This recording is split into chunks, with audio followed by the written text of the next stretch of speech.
I'm Kamau Bell, and I'm black, and I'm vaxxed, and I'm back.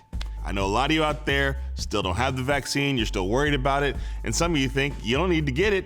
We're gonna talk to the doctors. Hey doctors, so what do you say to people out there who say things like, I'm healthy, I don't need a vaccine? I say the coronavirus does not care whether you're healthy or not. We are all susceptible to being infected by the coronavirus. The best way to stay healthy is to prevent getting an infection, and that's why we recommend COVID vaccine and all vaccines to prevent infection. So we don't want to start once you're sick, we want to prevent you from ever getting sick. Hey, I'm more worried about the vaccine than COVID.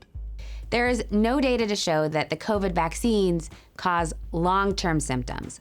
But what we know really well and that we're concerned about is that being infected with COVID is a risk factor to have what we call long COVID or prolonged symptoms from COVID that could impair your ability to work or do the typical activities that you like to do during a day.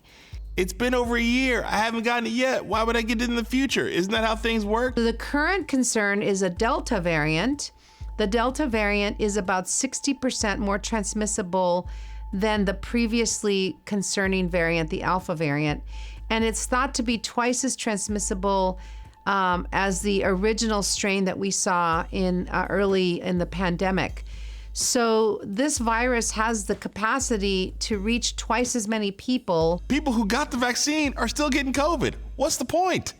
This is really important. So we knew from early on that even people who get the COVID vaccine can get infected with COVID.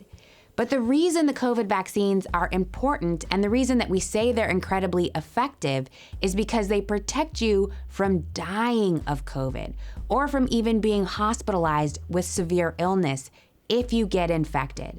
Look, I already had COVID, so I don't need the vaccine. I'm good. We would still strongly recommend it, and there's several reasons why. First of all, what's become clear is that not everyone who's been infected with coronavirus will have their immune system develop the ability to prevent getting infected again. And then the other really important reason to get the vaccine is that we have these variants. So the variants you may be hearing about are like Delta variant, is the virus changing just enough to become more contagious or to become more severe. And what we're seeing is that the vaccines prevent those variants. Look, enough of y'all got vaccinated, so I don't need to do it. Thanks, herd. Just about 58% or so of the entire United States has been vaccinated. So that leaves quite a number of people who aren't vaccinated, and that's not including children who aren't eligible for a vaccine. That is those under 12. There is no vaccine for children under the age of 12 right now. So we have large groups of people who do not have access to the vaccine, and what protects them is those of us who can be vaccinated getting vaccines.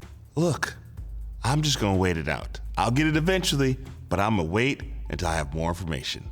We've waited long enough, and I know many of you are still waiting even longer to see if the vaccines are safe. But at this point, in addition to the clinical trial data that was extremely reassuring, we now have data on over 150 million Americans to tell us that the COVID vaccines are safe for the ages for which they're approved. And they are the only way that we are going to get out of this pandemic.